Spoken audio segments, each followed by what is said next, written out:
falar aí do Já ouvi muitas vezes. vamos falar de Tarsila do Amaral e muitas outras coisas, né? Então pega aí seu livro, livro 4 de artes, tá bom? Página 2, vamos falar sobre modernismo brasileiro. Conversar um pouquinho sobre a primeira fase, né, do modernismo brasileiro, porque a gente passa por algumas fases, né, diferentes. Mas, em primeiro momento, o que a gente vai destacar aqui vai ser as obras de Anita Malfatti, de Tarsila do Amaral, entre outros, né, que são os mais famosos, né, desse período. Então tá aqui, Modernismo Brasileiro, página 2, né, que a gente começa aqui, ó, é o nosso capítulo 4 de artes, estamos encerrando, né, o nosso período de artes, né, no nosso ano letivo. Vocês estão aí com os pés calados ali, ó, já no nono ano, né? Daqui 2 meses vocês já estão no nono ano. Em nome de Jesus, vai dar certo. E aqui a gente começa com a primeira fase do modernismo brasileiro, que a gente vai tratar em duas fases. Então, a primeira, a gente vai colocar que começou a partir de 1913, com a exposição de Lazar Segal, né? E a gente tem que também sintetizar aqui a questão das polêmicas que foram geradas em torno da exposição de Anita Malfatti, que aconteceu em 12 de dezembro de 1917, né? Aqui existiam alguns trabalhos expostos, né, aqui da Anita. Essa pintura que você está vendo aí central, o Homem Amarelo, né, e várias outras, a gente começa a perceber que as obras da Anita, elas meio que desobedeciam as regras que eram impostas pela arte acadêmica, né? Por quê? Porque era uma obra que utilizava proporções e cores totalmente diferentes, tinha uma certa deformidade nas formas que eram colocadas, as figuras não exalavam simetria nenhuma. Se você for observar com mais calma, você não percebe uma questão simétrica colocada. E também temos as questões de cores, que fugiam bastante dos padrões da época. Então, quando a Anita Malfatti ela começou a expor os seus trabalhos, ela realmente escandalizou demais. E esse escândalo, ela simplesmente utilizou um provérbio, né, muito conhecido, que é assim: se a vida te deu limões, né, faça com eles uma limonada. Né? Já ouviu esse provérbio, não? Quem aqui conhece esse provérbio? Já conheço, já. Então, se a vida foi amarga para você, ela foi azeda para você, use isso a seu favor, né? Não vamos desperdiçar. Então, esse escândalo acabou proporcionando para a Anitta vamos dizer assim, um alavancamento, né, de fama, onde ela acabou se tornando uma das pioneiras na arte moderna brasileira. Né? Enquanto que para a arte tradicional era inadequado, era ruim, né? Era fora dos padrões, era deformado, era tosco, né? Ela pegou e falou: então pronto, então agora a gente vai dar a inauguração aí para um novo momento da arte moderna no Brasil. E foi isso que aconteceu, né? A criatividade dela sobressai de uma maneira tão específica que ela choca, né, vamos dizer assim, o ambiente artístico, né, o mundo da arte, ela choca no ano de 1900 e pouco, mas ao mesmo tempo ela pega essas críticas e ela se reergue, né, parece uma fênix, né, se levanta das cinzas. Aí na página 4 temos aí então um quadro chamado A Estudante Russa, foi ela que fez. Perceba que não tem nada muito simétrico, não é atraente, né, à primeira vista não é atraente, não tem cores que se complementam, não tem nada de bom assim para a época, principalmente de 1900, mas na exposição de pintura moderna, a Anita, ela reúne aí, né, suas obras e ela expõe com muita propriedade aquilo que ela tinha feito, dando origem aí a um novo movimento artístico no Brasil, né? Então aqui, ó, a partir desse ano de 1917, São Paulo recebe então a exposição de pintura moderna Anita Malfatti. Ela, tão ousada, colocou o nome dela mesmo nessa exposição, né? E depois, né, ela começou a estudar ali, né? Ela começou a ampliar ali os seus estudos na Alemanha, nos Estados Unidos, foi para outras cidades e ela também acaba levando suas obras também para lá. Monteiro Lobato, que é o escritor do Sítio do Pica-Pau Amarelo, foi um crítico que escreveu algo a respeito da amostra Anita Malfatti, que a imprensa ficou assim ovacionando ele, né? Ele foi muito exaltado. Foi o pior crítico que a Anita Malfatti ela teve na história de vida dela. Ele dizia assim: seduzida pelas teorias do que ela chama arte moderna, Anita penetrou nos domínios de um impressionismo discutibilíssimo e pôs todo o seu talento a serviço de uma nova espécie de caricatura. Olha só o que ele diz. Ele diz que o trabalho dela, que ela chama de arte moderna, né, na verdade não passava de uma caricatura. Né? Então ele realmente reduziu o trabalho dela a cinzas, assim, né? E aí esse fato acabou gerando para ela ali, né, uma desvalorização por meio do mundo acadêmico da arte, mas ela não se deixou vencer, ela foi para cima, né? E houve pessoas que apreciavam a arte dela, né? Houve pessoas ali que defenderam ela, como no caso Oswald de Andrade, que também é uma figura assim muito conhecida da questão da literatura brasileira, e ele dizia: a sua arte é a negação da cópia, a ojeriza da oleografia. Foi nesses termos que Oswald de Andrade defendeu a artista. Então ele estava dizendo que ela era original, enquanto que todo mundo queria o mais do mesmo, todo mundo queria que tudo continuasse da mesma maneira como era antes. O Oswald de Andrade se tornou muito amigo da Anita e trouxe para ela novas definições através da sua habilidade de escrita, né? Então ele começava a defender, dizendo que tudo que ela fazia era original.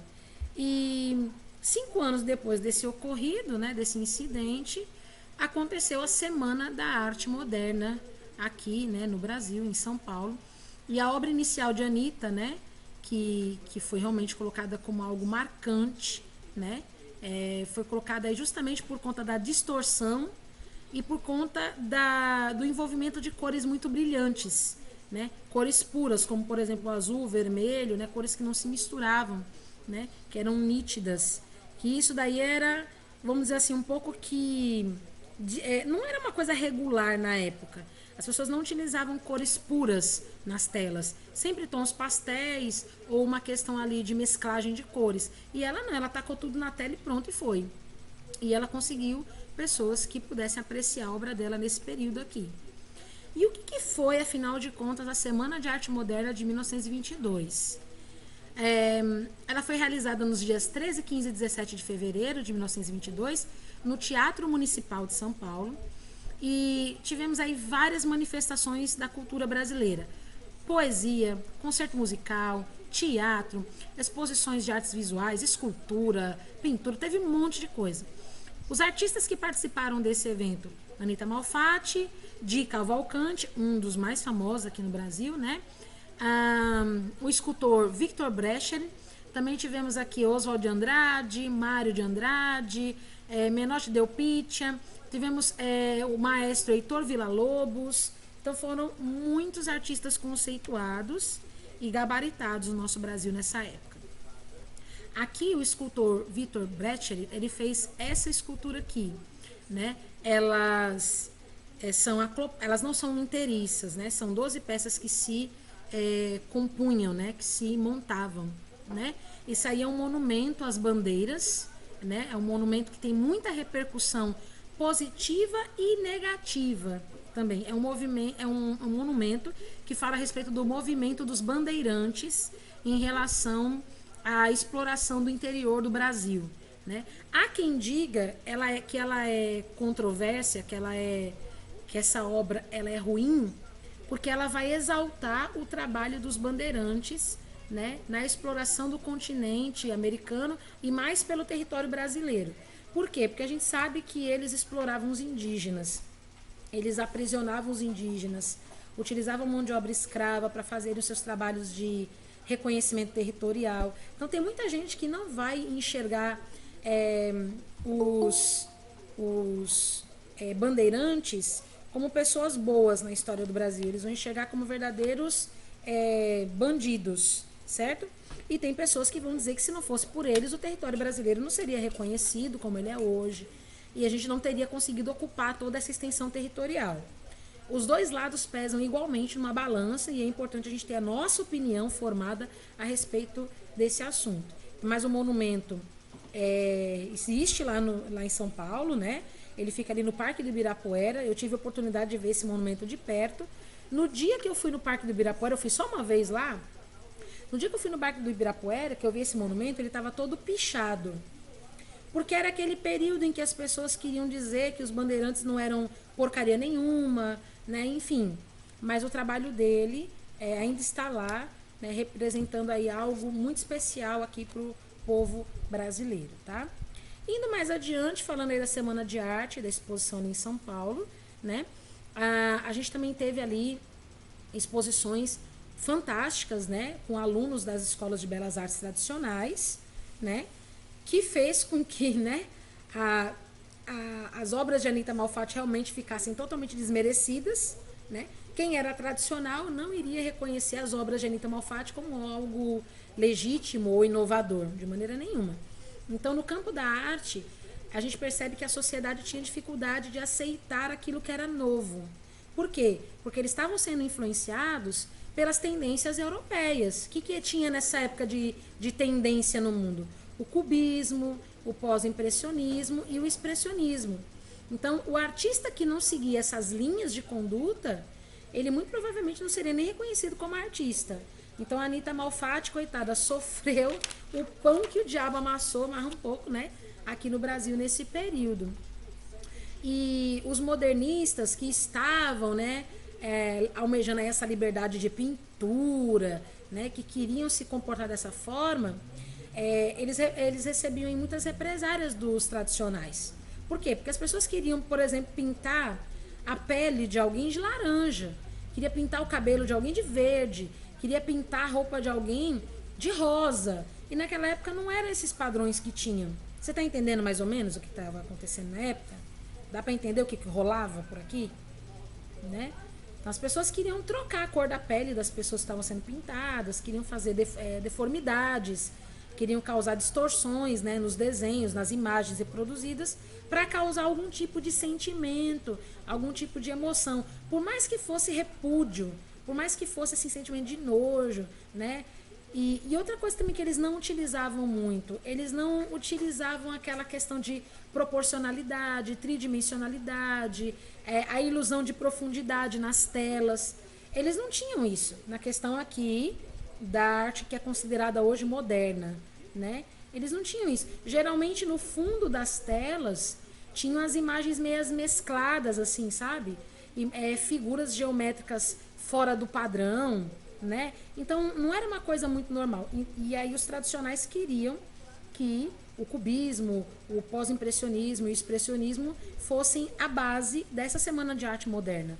E se é Semana de Arte Moderna, tinha que ter inovações que não foram reconhecidas nesse período aqui no Brasil.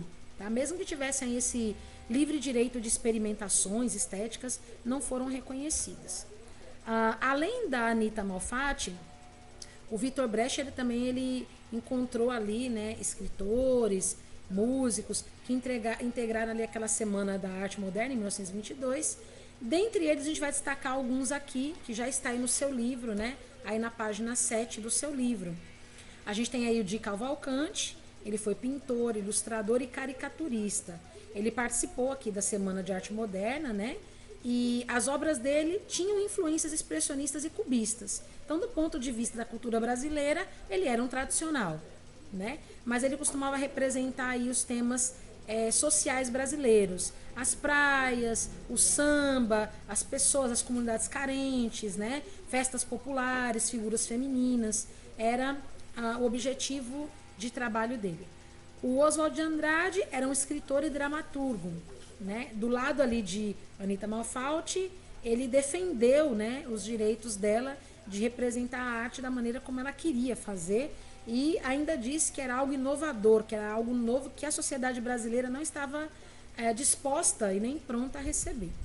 Aí ele escreveu algumas obras específicas, são muito conhecidas hoje, mundialmente.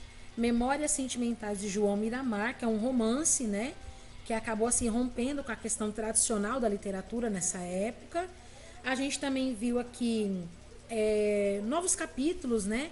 Que ele começou a escrever, principalmente a respeito do Manifesto da Poesia Pau-Brasil.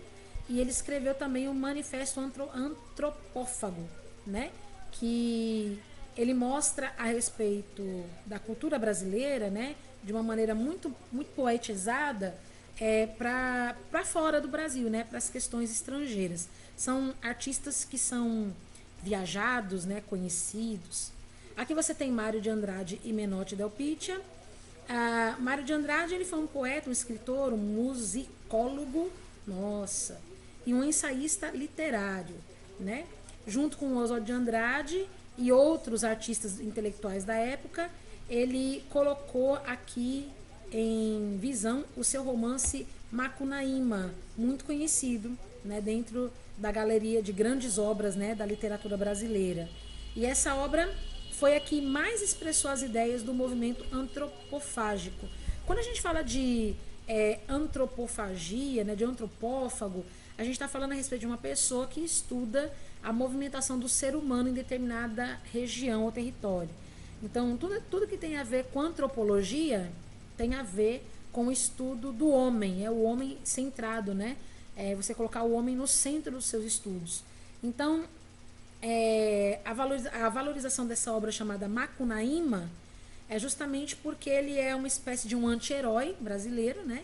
E a partir da história dele, você vai discorrendo aí a cultura brasileira de uma maneira muito especial, né? Já o Menotti, ele era um poeta, escritor, político, também jornalista. Ele tinha assim uma eloquência muito poética, né, dentro dos seus argumentos.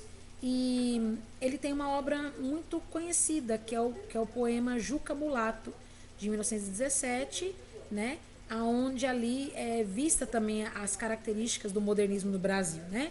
Ele colaborou ali muitos anos com o jornal Diário da Noite e ele usava um pseudônimo.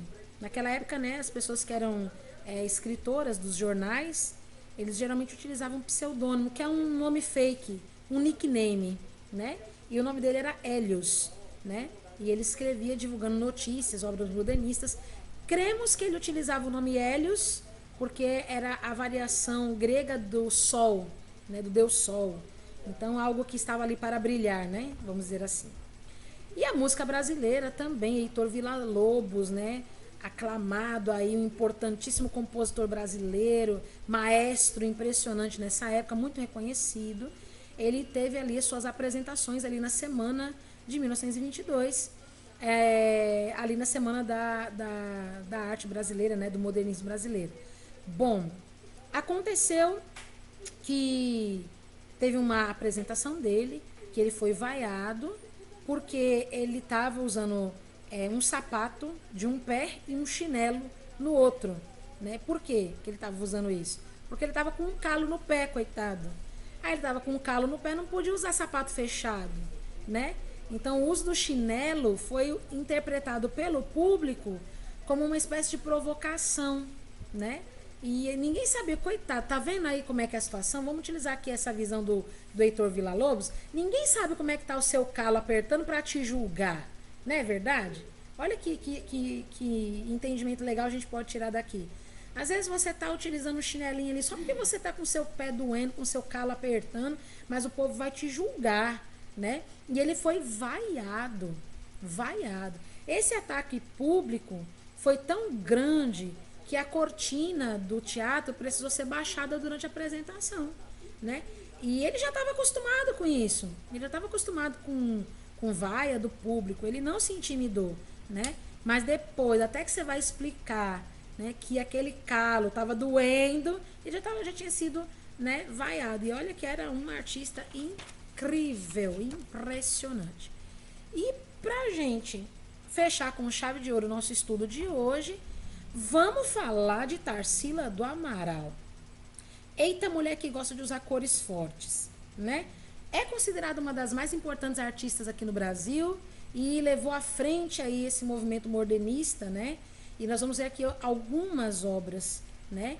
aqui a gente está vendo a questão de ousadia e inovação. Junto com a Anita Malfatti, essas duas aqui promoveram um rebuliço na arte modernista brasileira.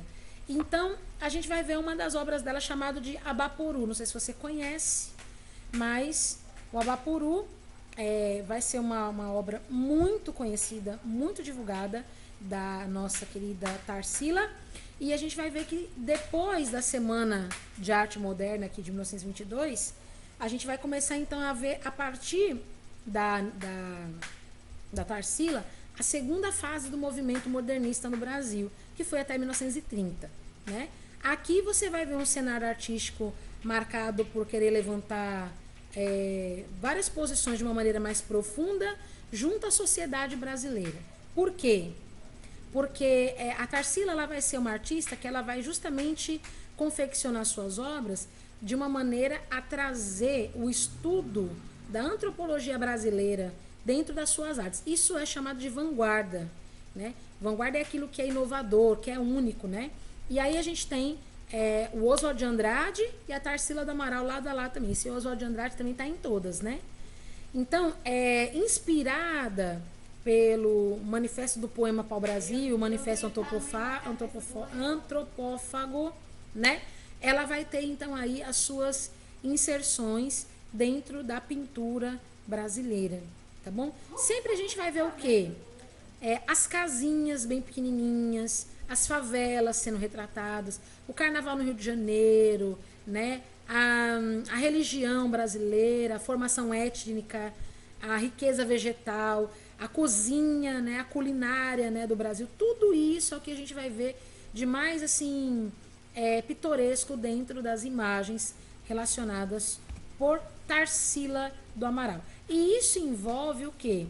Um conhecimento muito grande daquilo que é Brasil. Dança, cultura, arte, escritura, literatura, vegetação, tudo isso vai servir para a Tarsila poder produzir os seus quadros. O primeiro quadro dela, chamado Sagrado Coração de Jesus, em 1904, né? Quando ela ainda estava estudando no colégio interno lá em Barcelona, na Espanha.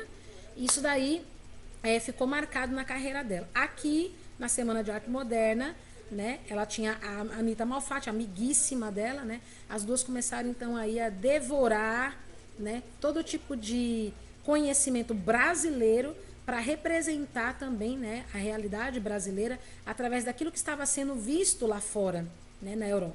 Então, quando ela volta para o Brasil, porque ela estudou fora, né, ela estava em Barcelona, quando ela volta para o Brasil, ela se junta aí com Oswald de Andrade, com a Anita Malfatti e esse grupo, né, de artistas, Mário de Andrade, Menotti Del Pitta, junto com eles três, foi conhecido esse grupo como o Grupo dos Cinco, né? Era um grupo bem, assim, de peso na questão artística brasileira, né? E eles se aprofundaram aí no conhecimento da antropologia brasileira. Aqui a gente vai ver a pintura de Tarsila chamada Morro da Favela, né? Que vai expressar justamente aí a questão da visão do país na época. E é tão bonitinha, né? A forma como ela confecciona suas pinturas, ela tem um jeito, né, diferenciado de trazer a pintura. E sempre nessa época aqui ela vai representar o pau-brasil de alguma maneira aí nas suas telas, né? A vegetação local, as pessoas negras, que é uma coisa que não tinha normalmente nas pinturas, né? Não tinha pessoas negras. A Tarsila começa a pintar pessoas negras nas telas. E aí o famoso Abaporu, né? Esse Abaporu aí todo mundo conhece, né? Abaporu é um nome indígena, né? A palavra tupi-guarani que significa homem que come, né? Eu sou homem que come, né? Ela foi pintada em 1928, essa tela, né? E se tornou um dos quadros mais significativos aí da questão da antropofagia do modernismo brasileiro. Agora, deixa eu te dizer uma coisa.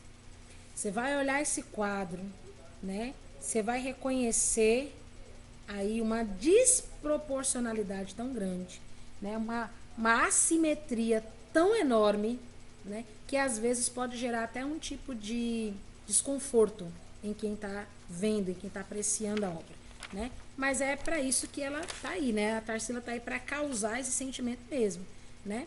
E como presente de aniversário, ela foi homenagear o amigo, né? O Oswald de Andrade, né? Mais tarde, esse cara bonitão se torna seu marido, né? Eles se casam, né? E aí, de uma certa maneira, a gente começa a ver essa dupla dinâmica aí, transferindo conhecimento antropofógico aí do território brasileiro de uma maneira muito grande. Uma das possíveis interpretações de Abapuru, que a gente pode ver aí, né? Sempre é a cabeça bem pequenininha, né? A cabeça pequena vai representar o quê? A desvalorização do trabalho intelectual do brasileiro. É como se aqui no Brasil, na época, as pessoas não fossem valorizadas por aquilo que elas pensam, sabe? Mas por aquilo que elas produzem. Então, aqui nesse quadro, o que você consegue ver? A cabeça bem pequenininha, porque desvaloriza a consciência, a interpretação, a racionalidade, a inteligência brasileira, das pessoas em geral, como nação. Aí você vai ver braços e pernas muito grandes, que vai significar o quê? O trabalho braçal, que era o que tinha mais valor naquela época. Você tinha valor por aquilo que você produzia, não por aquilo que você era. E depois você vai ter também uma espécie de uma salientação através aí da mama da mulher. Sempre a mama da mulher vai estar mais assim evidente. Isso trata também da questão do vilipêndio sexual feminino, que era muito forte na época, né? Vocês devem se lembrar que nessa época as mulheres não tinham direitos, elas eram consideradas como mero aparelho de reprodução, né, para filhos, ou alguém que tivesse um apelo sexual, como as prostitutas. Então, nessa época, era mais ou menos isso que ela estava querendo colocar quando as formas são desproporcionais no desenho, tá? Acho que ficou claro, né? Porque que ela faz esse tipo de desenho confuso, né? Dá pra gente entender de verdade o que significa. Quando a gente olha esse daqui, que a gente tem noção mesmo. Agora, esse daqui, né, é colocado com lábios bem grossos, né? Que você sabe que caracteriza o negro brasileiro, né? E numa época onde há poucos anos atrás havia acontecido a alforria, o alforriamento brasileiro, né? Porque foi no final do século XIX que o Brasil conseguiu a Lei Áurea, né? Que colocou em liberdade os escravos. Pouco mais de 2 décadas à frente, a gente tem essa pintura aqui, né? Então, as pessoas, elas simplesmente ainda rejeitavam o negro. E aqui, a Tarsila, ela quebra paradigmas, ela quebra barreiras, dizendo para as pessoas que elas têm que observar o negro de uma outra maneira, né? Parar de observar como diferenças e começar a observar como ser humano, né? Gerar ali uma questão de unidade, né? De união. E esse quadro aqui é, sem dúvida nenhuma, o quadro mais famoso que ela tem, que é a tela Operários, né? Eu achei tão engraçado essa semana, eu vi um cara que ele colocou o nome em todas as pessoas das fotos, dessa imagem aqui. Ele foi escrevendo aqui, ó, na cabecinha das pessoas, né? O nome delas, né? Eu achei muito interessante. Aí quando chegou nesse aqui, ó, que eu tô apontando pra você, o cara escreveu aqui Bolsonaro. Dizendo que esse cara aqui parecia com o Messias Bolsonaro, presidente do Brasil. Aí ele foi colocando, né, o nome de todinho, né? Ai, meu, mas tem gente que não sabe o que fazer. Aí nesse aqui ele colocou Fred Mercury, nesse aqui ele colocou Bolsonaro, foi um negócio medonho. É a quarentena, não tem o que fazer, você arruma, né? Aí aqui você vê a representação da antropologia brasileira nessa época, né? O conhecimento antropofágico. Por quê, ó? Quantos negros você consegue ver aqui nessa tela? Tá vendo? A grande maioria são pessoas brancas, algumas mestiças, mas o negro, ó, pouquíssimas pessoas. E aqui atrás você tem aqui as chaminés das fábricas, né, representando o quê? A força de trabalho manual que colocava o Brasil para funcionar. Então, com isso, ela está dizendo o quê? Que no Brasil, nem os negros têm oportunidades de trabalhar empregados, registrados dentro das indústrias, né? Por conta do quê? Por conta do descaso racial, né? Então, nesse quadro aqui, a gente pode estudar ele por horas. Tem vários elementos que a gente pode caracterizar, mas por hoje nós vamos encerrar por aqui e a gente vai dar seguimento na próxima aula. A gente só vai fazer aqui algumas questões, tá bom? Que eu vou expor aqui para vocês. Ó, Primeiro, como que os personagens são mostrados na pintura? Isso aqui vocês vão fazer em casa, tá bom? Não é para fazer agora. Só tô lendo com vocês aqui para ficar claro na hora de fazer em casa. Como que os personagens são mostrados na pintura? O que que é a expressão, né? O rosto, ó. O que que o rosto deles sugere? São trabalhadores, mas você não tá vendo nenhum tipo de esboço de alegria, né, no rosto deles. Qual que pode ter sido a intenção da artista ao pintar essa obra? E na sua opinião, qual é a denúncia social que você consegue observar nessa obra aqui? Nós discutimos em algumas coisas, né? E aí vocês guardem essas orientações para vocês fazerem em casa as atividades. Tá bom, gente? A gente pode encerrar por aqui, então. Alguém tem alguma dúvida? Quer falar alguma coisa?